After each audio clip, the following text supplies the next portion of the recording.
story hidden deep in time. Through the streets and generations, we follow every sign. From forgotten kitchens to legends still alive, unwrapping every flavor, one story at a time. Unwrapped flavor, where every taste begins a tale.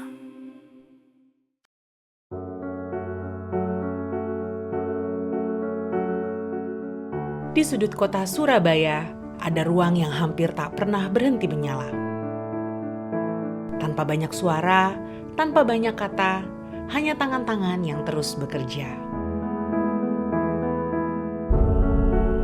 Tidak ada yang datang dengan mudah. Sesuatu yang besar selalu berawal dari langkah kecil, kerja keras, dan harapan yang tak pernah lepas.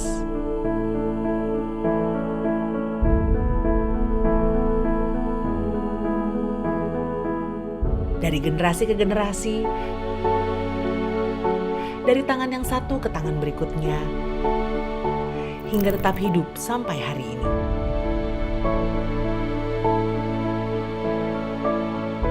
Gajah Kulineran mempersembahkan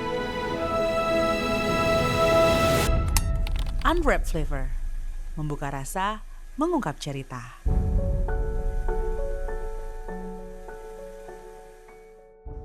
Nama saya Siti Rohma. Terkenalnya saya itu Mbak Ro. Itu karena punya warung bebek Mbak Ro.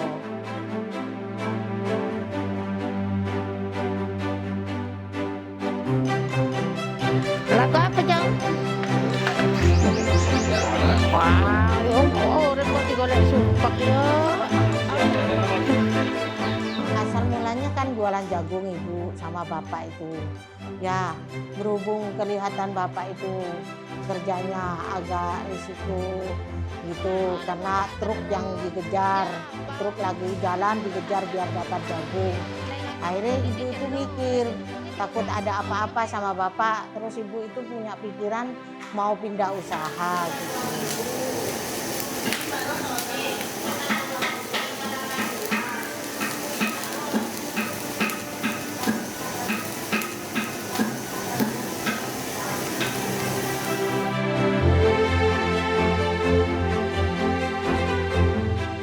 Sebagai seorang istri, melihat suami bekerja dengan resiko tinggi setiap hari bukanlah hal yang mudah.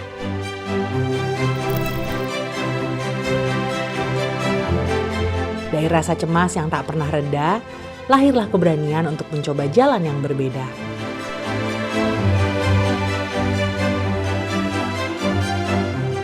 Bukan karena mudah, tapi hanya karena ingin menjaga. Dan dari keputusan sederhana itu, perlahan dimulailah cerita baru.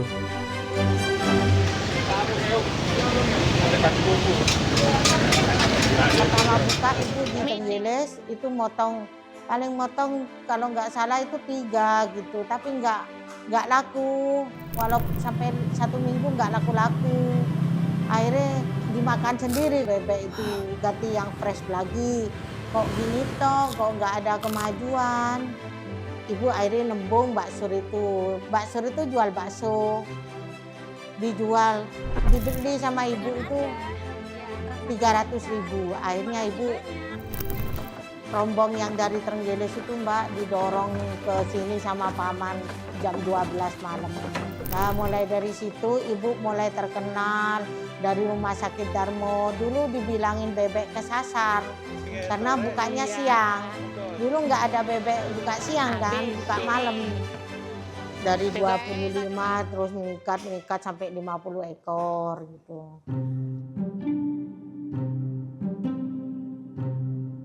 Ini aku lagi gongso sambal manis. Ini resep paling utama dari ibu saya ini. Kayak jenang Kak, kayak bikin jenang ya. Nih.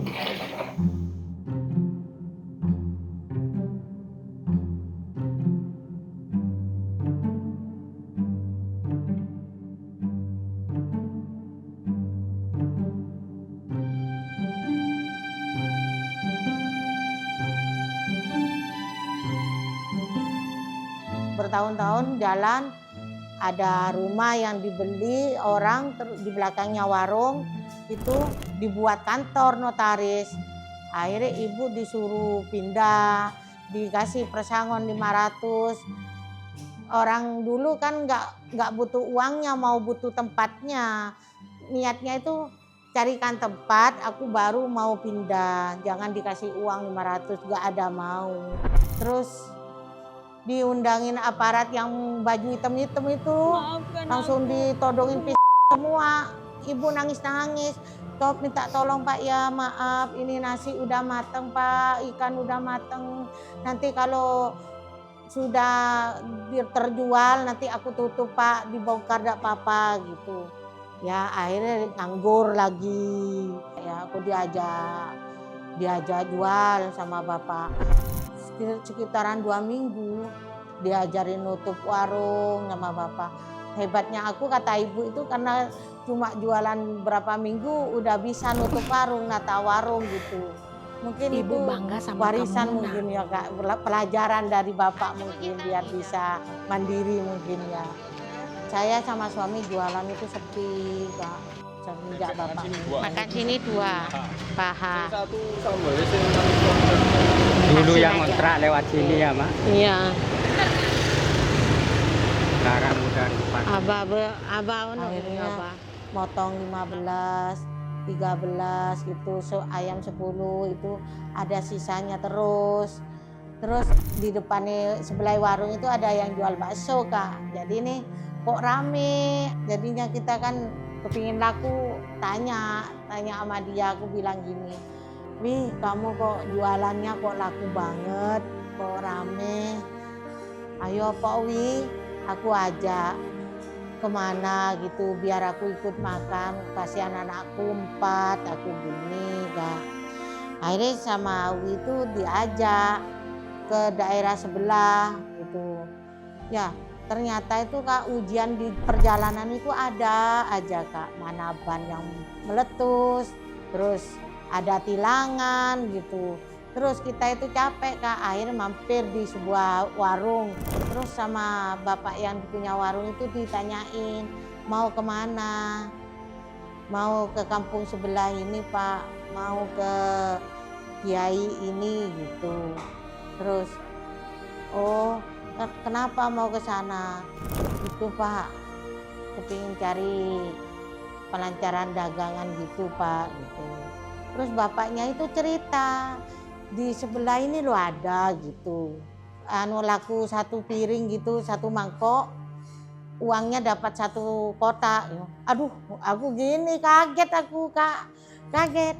Terus aku bilang sama suami, aduh Kak, ayo mulai pulang aja Kak, aku gini pulang, nanti anak-anak kita yang jadi korban bahasan gini Kak. Jadi nih ya udah nggak jadi aku yang ke sana balik dari warung itu.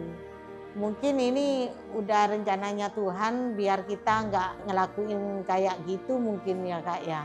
Kok sampai kita balik nggak sampai masuk gitu.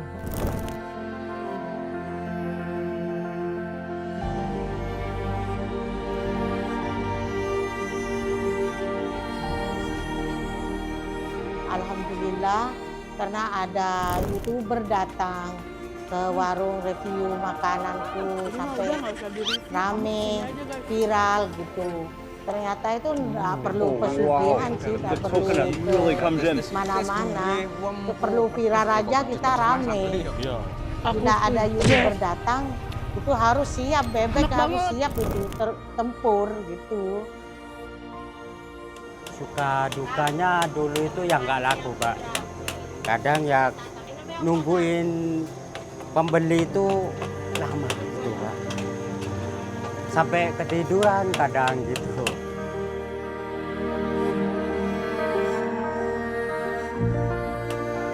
Sambal asin itu dari 1 kilo. Dari 1 kilo sampai 2 kilo, 3 kilo, habis 3 kilo sampai sekarang 10 kilo.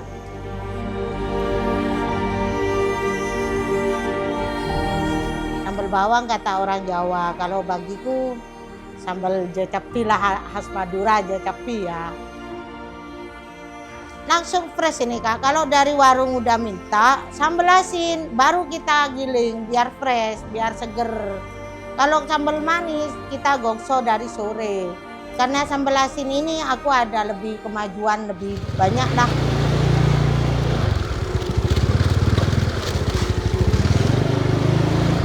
Ibu, ini Bu, ayamnya datang jam 5 Ibu. Iya Ibu, gimana ini Ibu? Biasanya 80, sekarang 60, barangnya nggak ada. Buat tiap hari. Pokok yang paling besar paling besar lah kasih sini barang. Kalau barang saya banyak Mbak di pasar ini. Sekarang jadi skor sebesar ini ya. Perusahaan sebesar ini, rumahnya seperti ini. Semuanya besar Mbak. Orangnya besar, usahanya besar, berkembang semua. Ya kalau mau laku itu terutama itu resep, rasa, sopan santun itu harus dijaga, ramah sama pembeli itu juga. Itu kunci sukses juga itu. Mudah-mudahan keinginan kita terkabul hajati. Alaikum. Yang bikin betah kerja di Mbak Ro itu enak, diajak jalan-jalan terus. Kalau dulu tuh kalau mau kemana-mana sewa becak berempat sampai gak bisa naik gitu ke rel sepur gitu karena banyak orang ya kan, berlima sama ibu, nenek, 3 bersaudara gitu. Kalau kemana-mana becak yang dinaikin.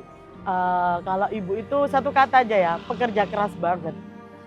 Beliau itu apa ya? Sedih aku lagi ngomong nih ibu. Pantang menyerah lah intinya buat anak-anak itu. Beliau bener-bener ngusahain banget. Belum sampai minta aja udah ngasih gitu kalau ibu itu.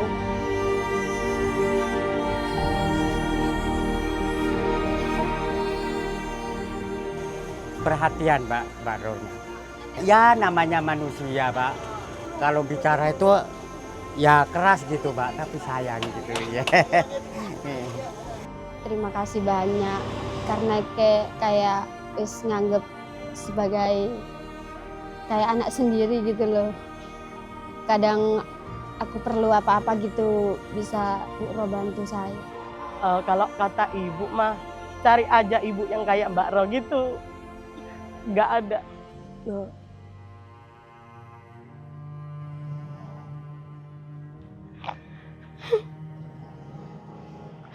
Sehat-sehat aja lah untuk ibuku. Nah itu aja.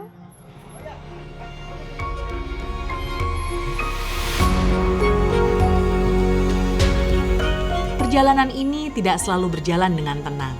Ada jatuh, ada bangun, ada lelah yang datang berulang. Mbak Roh memilih untuk terus bertahan, menjaga apa yang sudah dimulai, meneruskan apa yang telah dititipkan. Dari dapur sederhana ini, lahir lebih dari sekedar makanan. Perjuangan bukan hanya tentang seberapa jauh kita bertahan, tapi tentang kebaikan yang terus dibagi, tangan yang tak pernah lelah memberi, dan hati yang memilih untuk selalu peduli.